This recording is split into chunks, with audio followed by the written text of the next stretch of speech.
Atheists will tell you that atheism is not a worldview. In fact, they go to great lengths to stress this point. What's with the guy pissing laser beams? You and I understand that atheism is not a worldview. There's a fear that atheism will be identified for what it really is, a belief/religion. Hoo boy, it's this again. Alright, let's do this.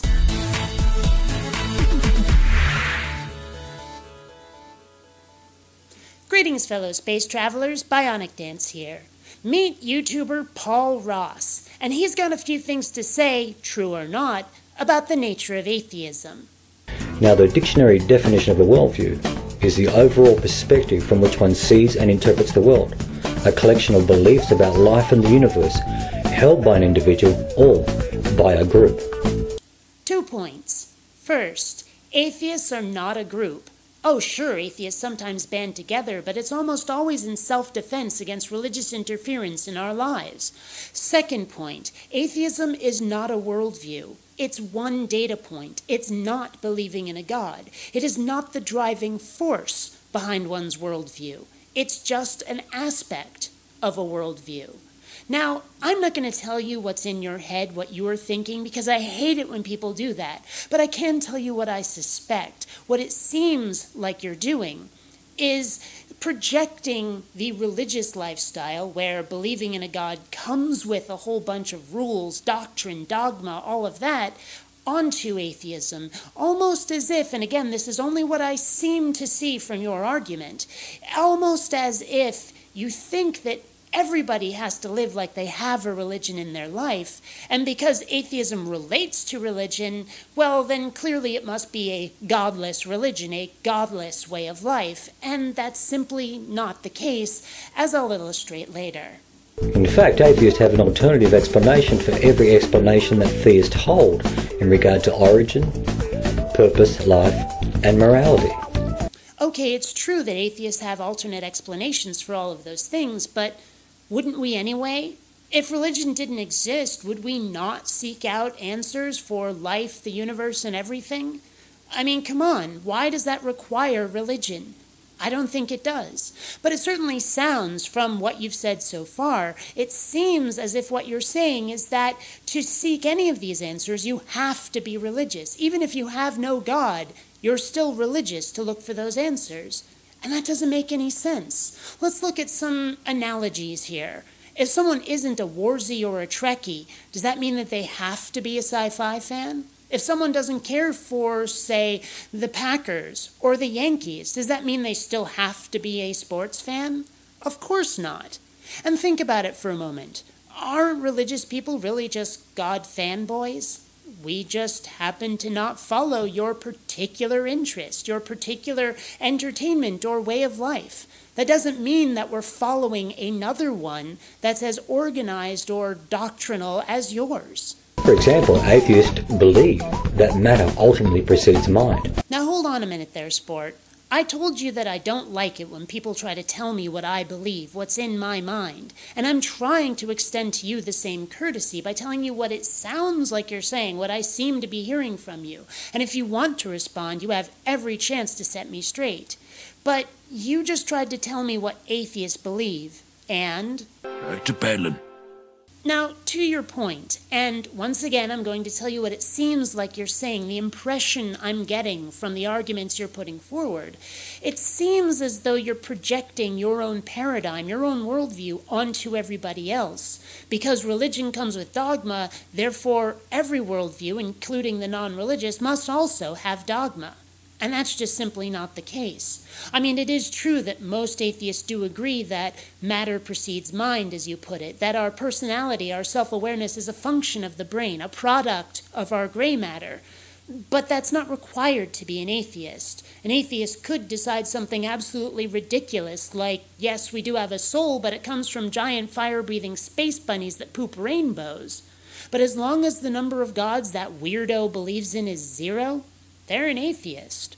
You see, there's no atheist dogma. We don't have to believe anything. The only requirement is to not believe in a God.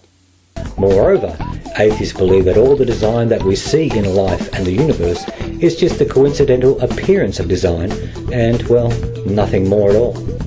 Well, allow me to retort. It's not coincidental, but it also wasn't designed. It only kind of looks that way. You see, when the universe was formed, it did so according to the pitiless, mindless laws of physics.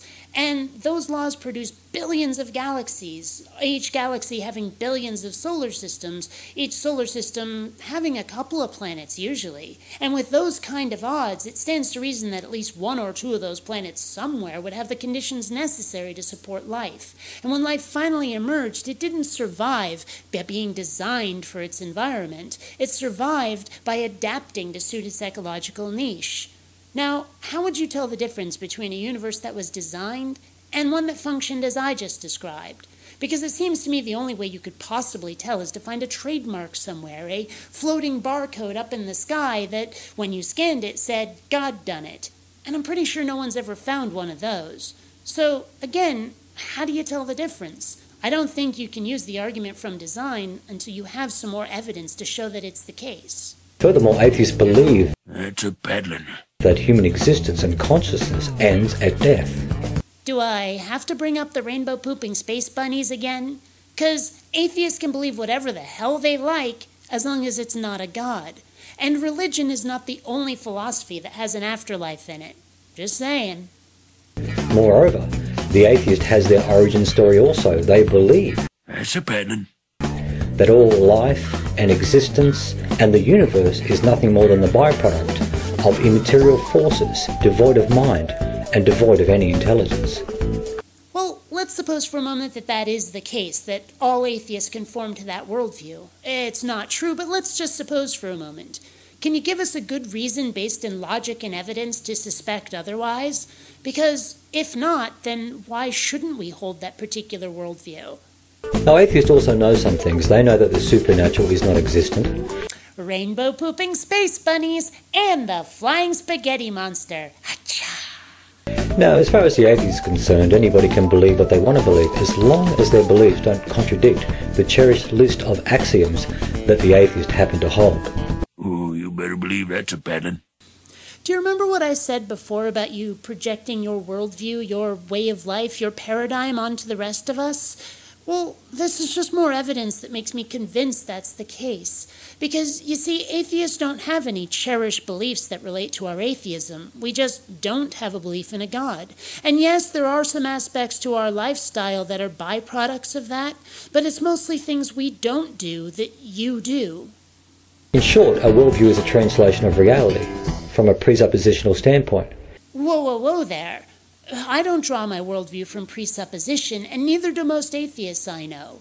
Instead, what we do is we look at the world around us, at experiences we've had, at the evidence of the universe, and we draw logical, reasoned conclusions from that, and that is what will drive our worldview. That's the very opposite of presupposition. Frankly, this sounds to me like more of that projection I was talking about. Perhaps you draw your worldview from presuppositions, but don't impose that on the rest of us. Many atheists refer to the authority of the scientific method as the best way of acquiring knowledge. The scientific method is not an authority, and it's a far better method of gaining knowledge than faith. But the inherent problem in the scientific method is that it's impossible to remove the presuppositions held by those scientists that have presupposed views of the world. 3 points. Number 1, what do scientists presuppose? You really ought to list your points so we can address what you're saying. Second point, there are religious scientists out there who rely on the scientific method just as much as any atheist. You're aware of that, right?